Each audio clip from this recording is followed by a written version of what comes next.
Hey y'all, it's your favorite fangirl, Marilyn.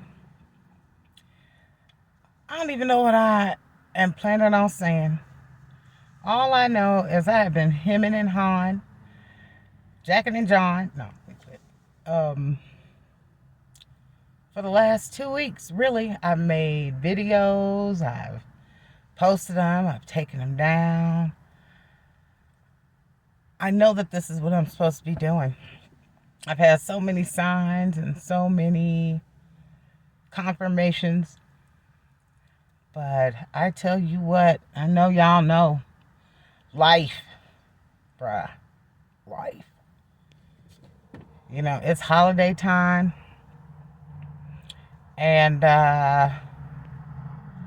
you know, family. It feel like family will take you out energetically quicker than your job, than, your friends, your man. It'll take you out the game, make you want to end it. Not end your life, just end interactions.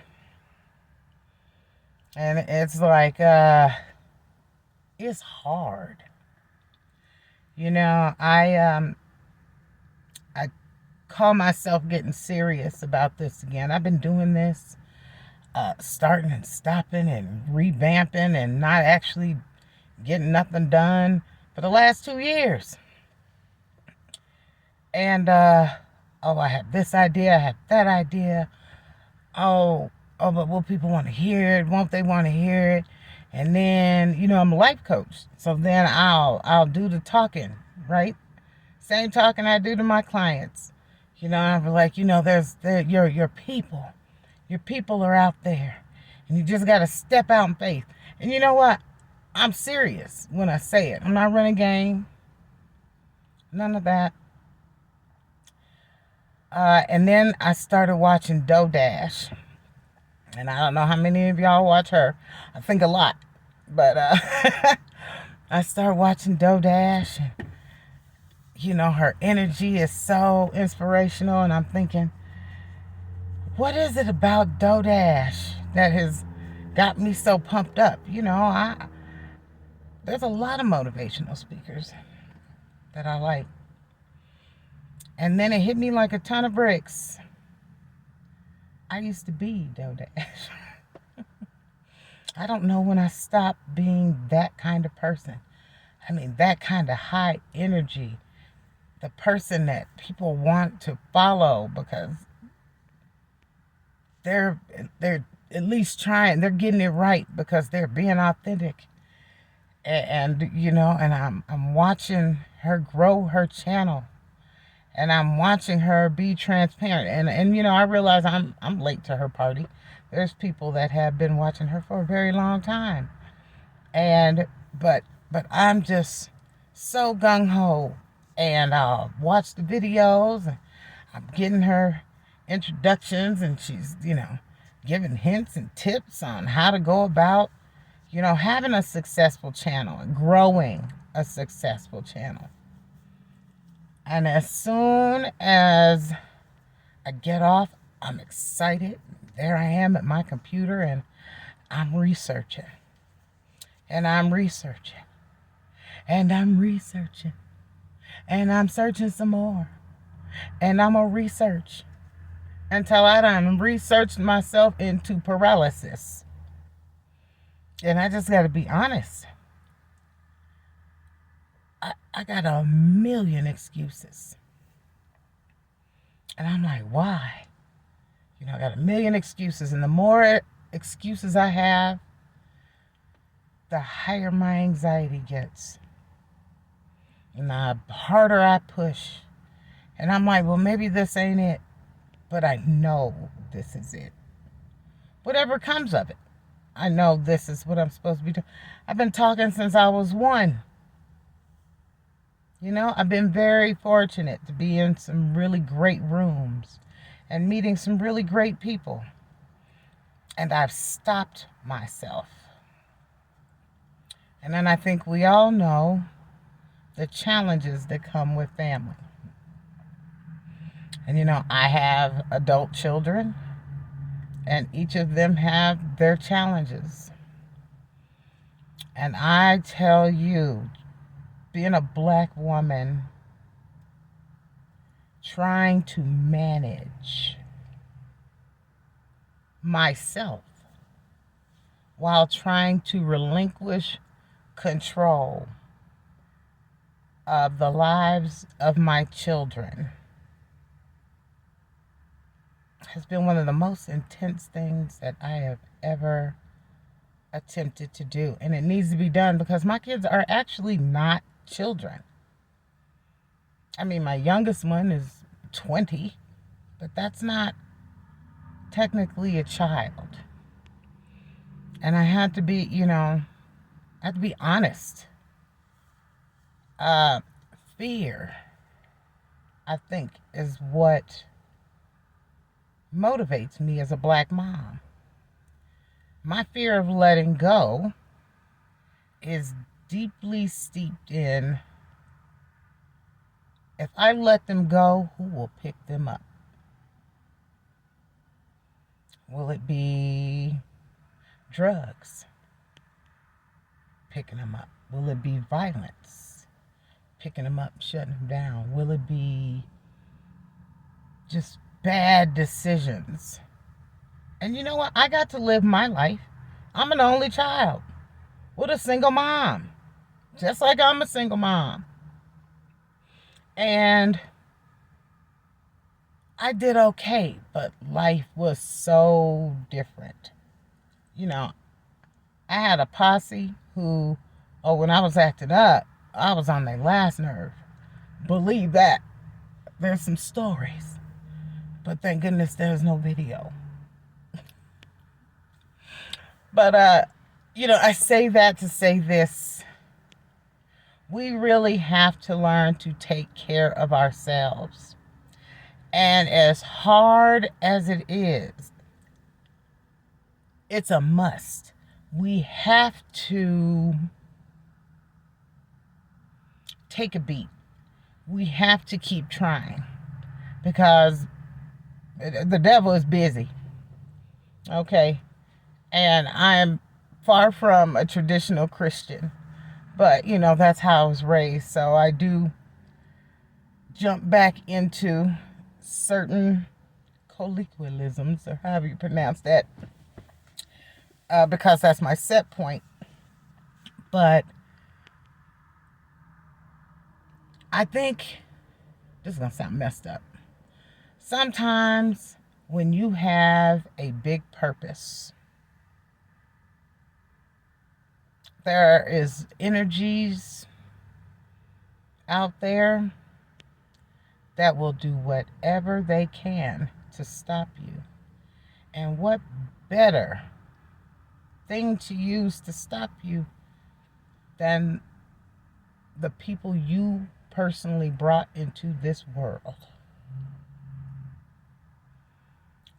They're having their experiences. Some of them are worse than others. Some of them are unavoidable.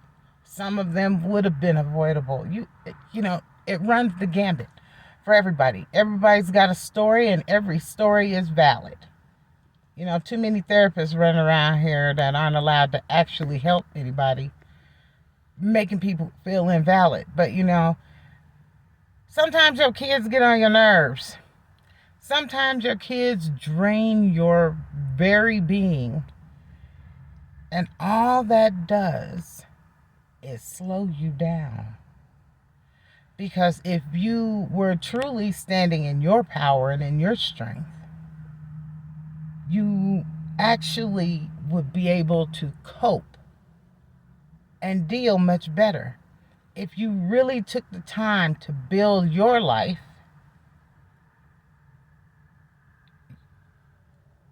it wouldn't be able to happen the way that it does. Things that happen with your kids would not completely rock you to your core. You would still be a help to the most of your ability. You would still be a good mom. Now, I know there's good dads, but right now I'm talking to I'm talking to my sisters right now because it's hard and it's getting harder. And we owe it to ourselves to stand for ourselves. We owe it to ourselves to do the self-esteem work, the shadow work, the healing work, and to do it in a way that does not keep re-traumatizing ourselves every time we do it. And another thing, I'm a metaphysician. So I would be a fraud if I did not say that I personally believe that when you stay in a specific area of your shadows or your trauma, don't forget the law of attraction doesn't care. It works the way that it works. Like attracts like. So if you spend too much time messing around in an area and you're not seeing any growth, you're going to start to attract those energies into your world. And what better way to attract it into your world than to have it show up through your children? They can be some mighty fierce mirrors. Pay attention. Don't get defensive. Take the time that you need to process and then make a move. When you decide on healing a specific area and you still been working on it, you're not doing it right. There's something that you're trying to skirt around, trying to get around, get out of your way. Something you're trying not to look at. Can I do this without opening that box? Can I do this without disrespecting my mother? Can I do this without disrespecting my father? Can I do this and still make my kids proud? Sometimes you just have to do it. It might be grimy. It might be ratchet. It might be ghetto. You got to do what you got to do. You got to speak to yourself.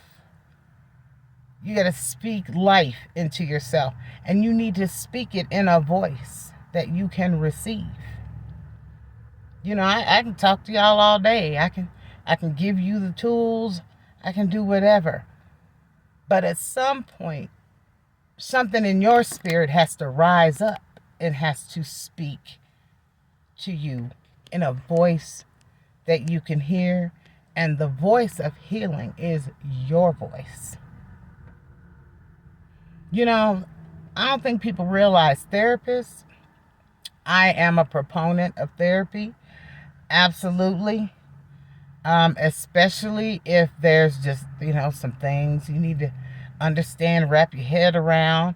I mean, this is not, life coaching and therapy is not something that we are born with the knowledge of. If that's not your field, then you don't know where to go. And it's always great. But what I see and what I experience with therapy and why it ends up so hard for people, especially Black women, it's hard for us to open up as it is, but to open up, we are surrounded by wisdom. We are a very, very lucky group of women, especially the older ones, like myself, us Gen X, even the boomers, the ones that ain't getting on people's nerves. But we have really good people to talk to, or we had them, or we are naturally drawn to pieces of wisdom. The problem is we don't often get it in a big enough package to truly be able to do the healing that we require. So getting a therapist and opening those doors, I think, is the best thing to do. But what people don't realize is therapists are basically trained and legally able to be your mirror. That's why I became a life coach and not a psychologist or a social worker, because they are bound in ways that is not designed to heal. It is not designed to give tools. What they do is they keep opening the wound, rehashing the wound. They basically tell you everything that's wrong is within yourself, like some kind of freaking Disney fairy. And you know what? Sometimes it just ain't true. And sometimes it don't even matter where the heck it came from. Sometimes it just matters that it's time to freaking go. So, I think that's the direction I'm going to take. I got a little wisdom. You know, I've been blessed and I've been given some really good tools. And so I think the path for me is to share with you and quit trying to think of gimmicks and, ways and getting caught up in the technology and the tech of it all. Let's get to know each other. I don't want to sound corny, but that's what it is. Because nothing heals until you feel heard. People love to say, we need to stop them from telling their story. They're hurting and they're wounded, but they have to stop telling their story. You know why people don't stop telling their story? People will not stop telling their story until they feel like somebody actually heard them.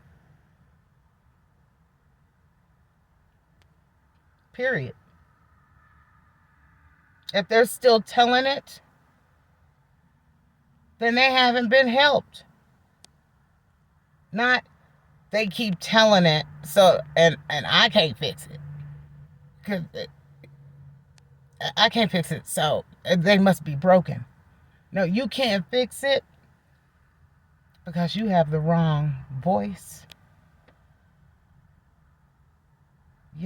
We have to get to the point where we are our own Jiminy Cricket and stop being Pinocchios and lying about what's really going on with us and how we're really feeling. And sometimes it's going to hurt people's feelings. And, there are situations where you do have to be careful with the people in your life for mental health reasons or, whatever reason. But you have to find a way to heal and be authentic. And I know for a fact that can be done. But I done got so swept up, it's like I forgot everything that I knew. But I didn't forget. I